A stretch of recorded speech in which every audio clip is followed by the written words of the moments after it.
Allohning habibi Muhammad sallallohu alayhi va sallam.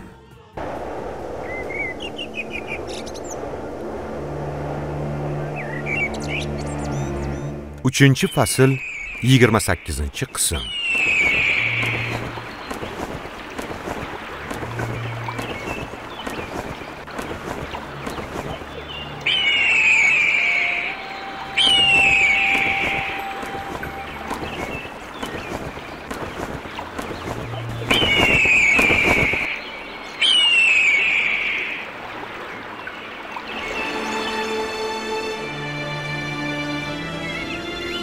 Allohning nomi bilan boshlayman. Allohga hamd bo'lsin.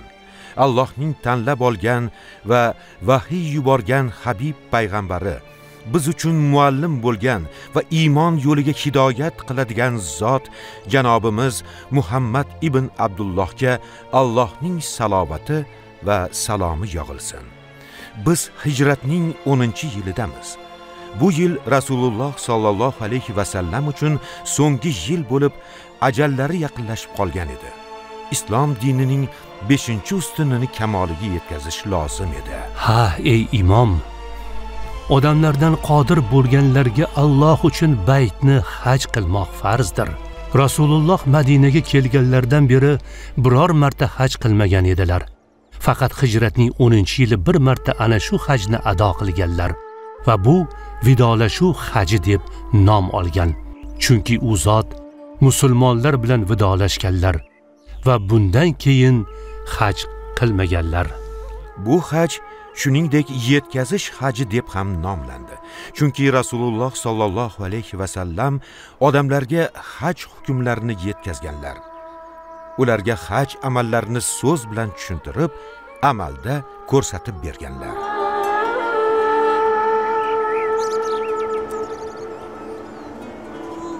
Musulmonlar Zulqa'da oyining oxirlarida Rasululloh bilan birga haj qilish uchun tayyorgarlik ko'rishdi. Rasululloh yo'lga chiqishdan avval Madinada 4 rakat peshin namozini o'qidilar. Rasululloh Madinaga kelganlardan beri biror marta haj qilmagan edilar. Faqat hijratning 10-yili vidolashuv haji deb nom olgan ana shu hajni qilganlar xolos. Rasululloh sallallohu alayhi va sallam Makkada 4 kun turdilar. So'ng qurbonlik qildilar.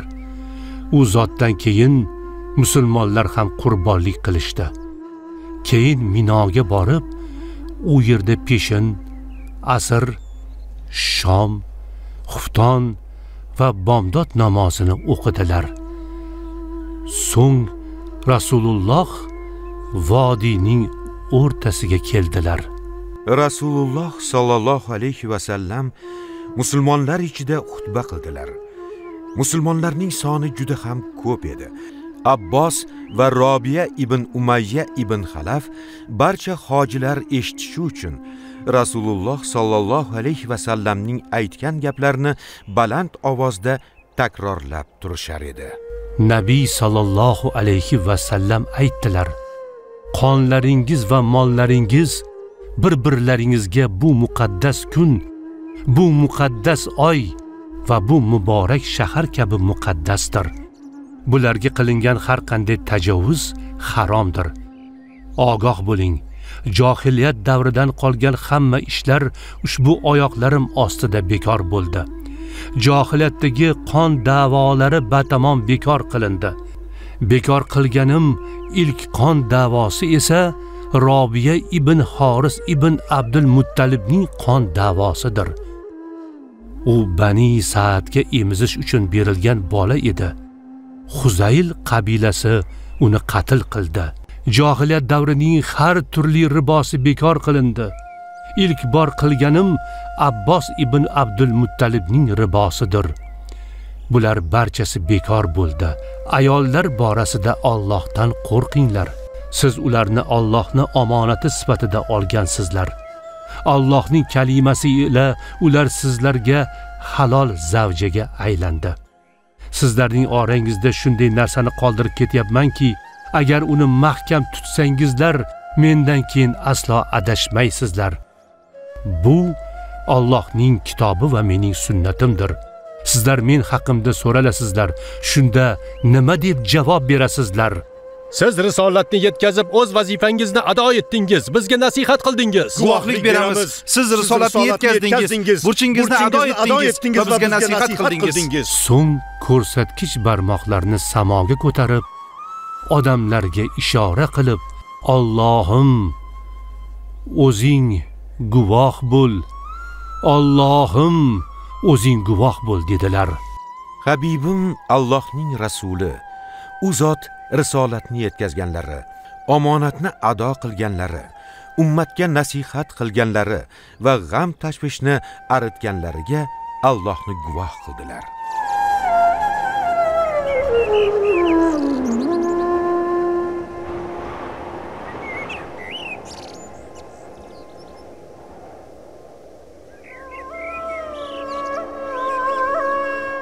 Abbos dedi: "Ey Allohning rasuli, bir tush ko'rdim. Shuning ta'birini aytib berishingizni istayman." Rasululloh sallallohu alayhi va sallam undan tushini aytib berishini so'radilar. Abbos dedi: "Tushimda yer qattiq va mustahkam bir arqon bilan osmonga tortilmoqda edi." Rasululloh sallallohu alayhi va sallam nazar solib turdilar. So'ng tabassum qilib, "Bu akangizning o'g'lining vafotidir" dedilar.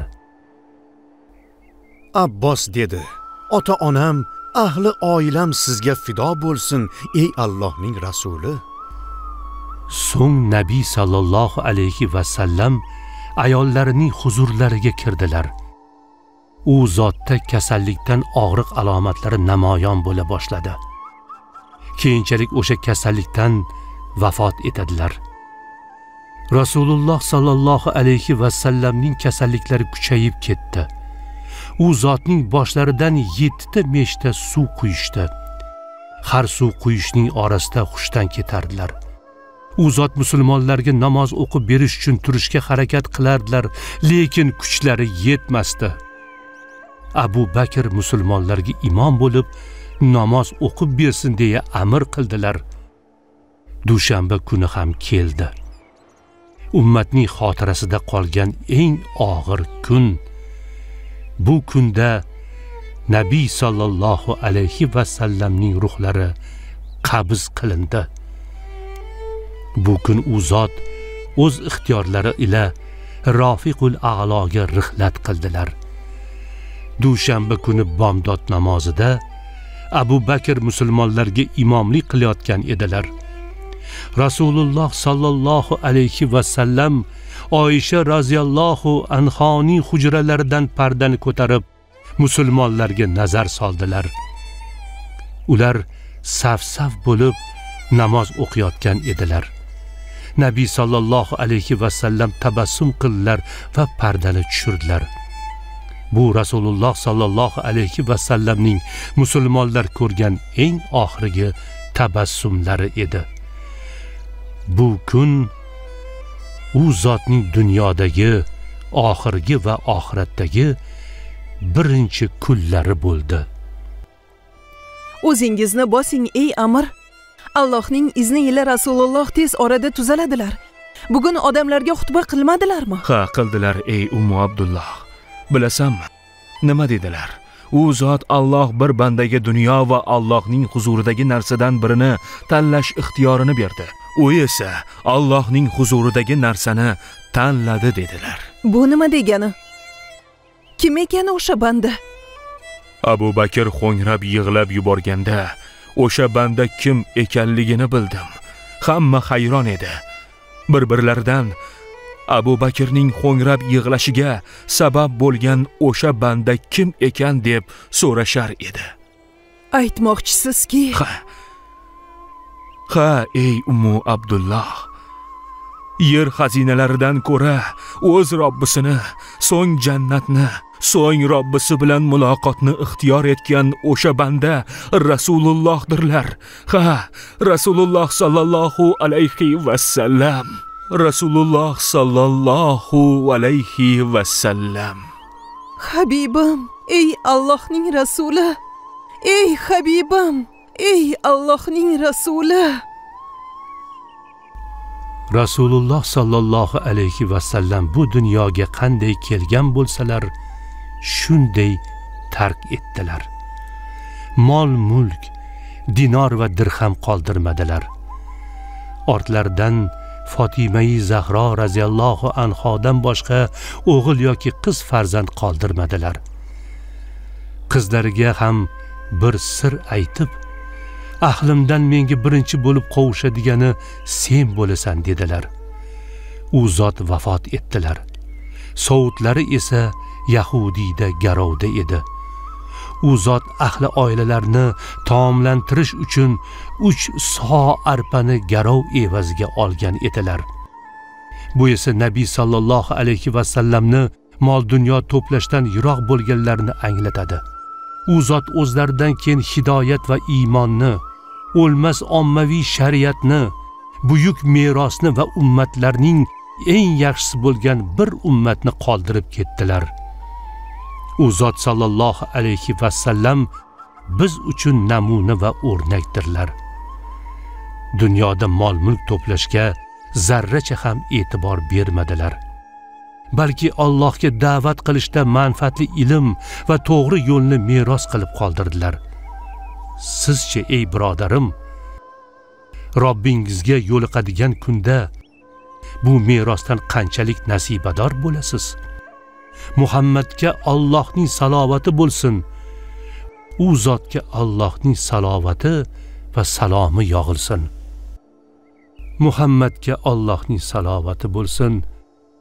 Muhammadga Allohning salovati bo'lsin.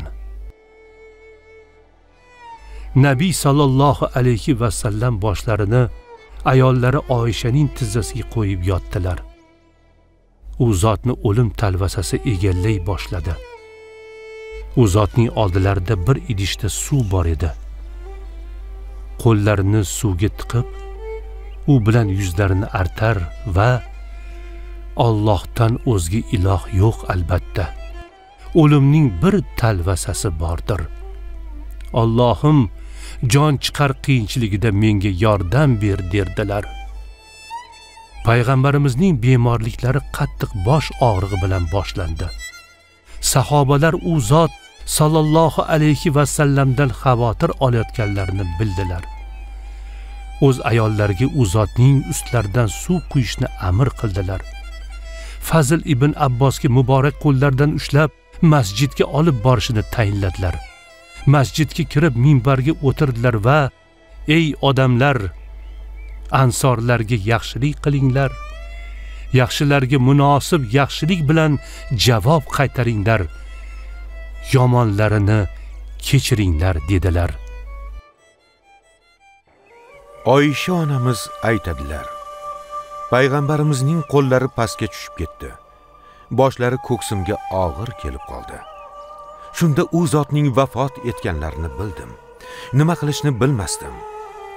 Faqat hujramdan tashqariga chiqa oldim xolos. Masjiddagi odamlar termilib turgan eshikni ochdim va Rasululloh vafot etdilar. Rasululloh vafot etdilar dedim. Oysha onamiz aytadilar: Masjid yig'i ovozdan larzaga keldi. Mana bu Ali ibn Abu Talib. U joyidan qimirlolmay o'tirib qolgan. Bu Usmon ibn Affon. U yosh bolaga o'xshab qo'lini o'ngga va chapga silkitardi. Bu Umar ibn Hattob. U qilichini ko'tarib, kim Muhammad o'ldi desa, boshini uzib tashlayman. U zot Robbilari bilan muloqot qilgani ketdilar. Xuddi Muso o'z Robbisi bilan muloqot qilgandek tez orada qaytadilar dedi. Odamlarning eng matonatlisi Abu Bakr roziyallohu anhu bo'ldilar. U zot payg'ambarimizning huzurlariga kirib, u zotni quchoqladilar va ey halilim, ey do'stim, ey habibim, ey payg'ambarim dedilar.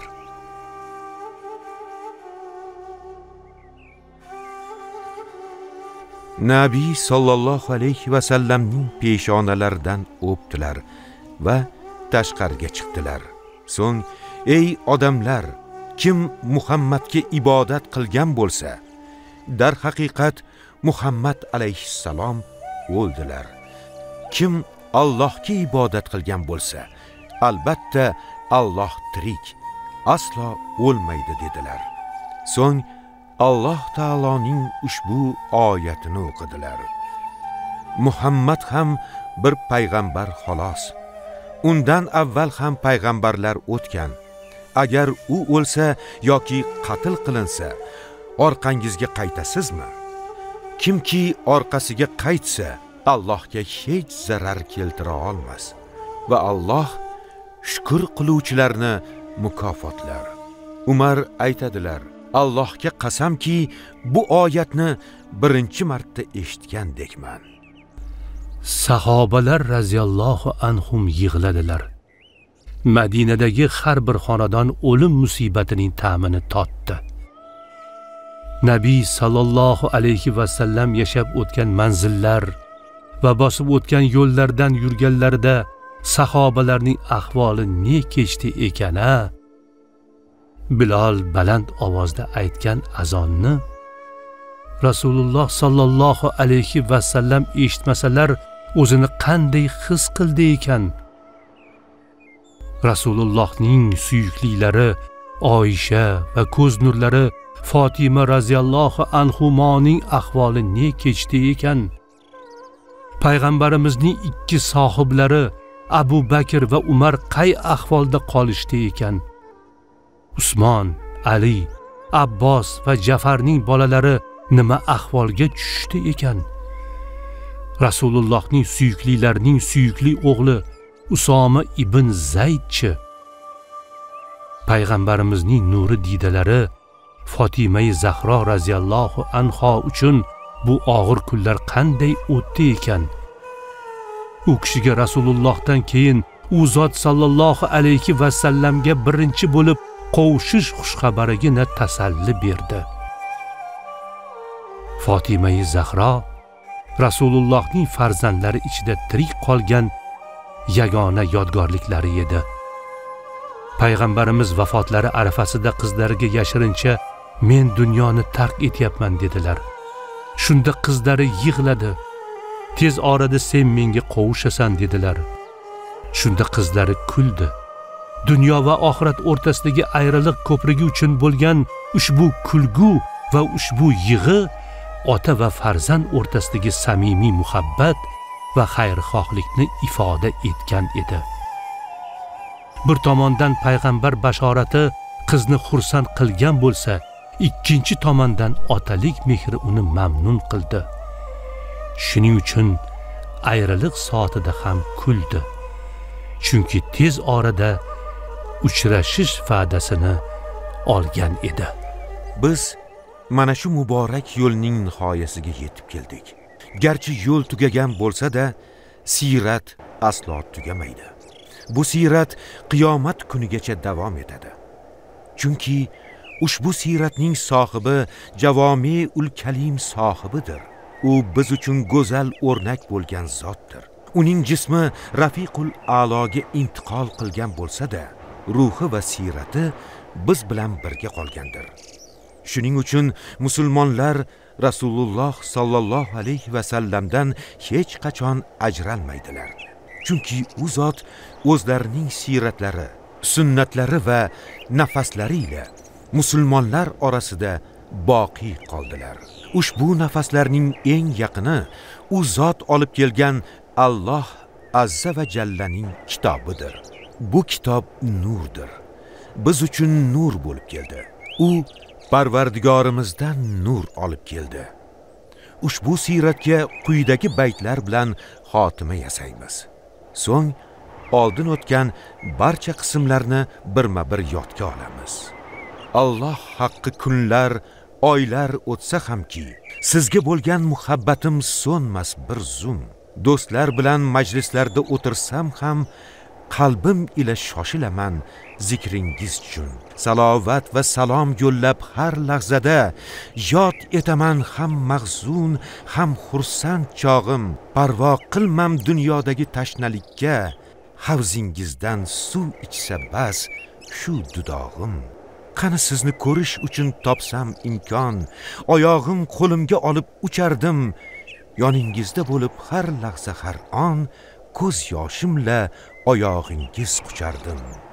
Sallallohu alayhi va sallam. Bismillahirrohmanirrohim.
Biz seni olamlarga faqat rahmat qilib yubordik. Sen menga faqat sizning ilohingiz albatta bitta ilohdir deb vahiy etilur. Bas sizlar musulmon bo'lasizlarmi deb ayt. Agar ular yuz o'girib ketsalar, men sizlarga barobarlik bo'lishi uchun e'lon qildim. Sizga va'da qilinayotgan narsa yaqinmi yoki uzoqmi bilmasman. Albatta, u so'zning oshkorasini ham biladir va nimani berkitayotgan bo'lsangiz ham biladir. Anbiyo surasi 107-110 oyatlar.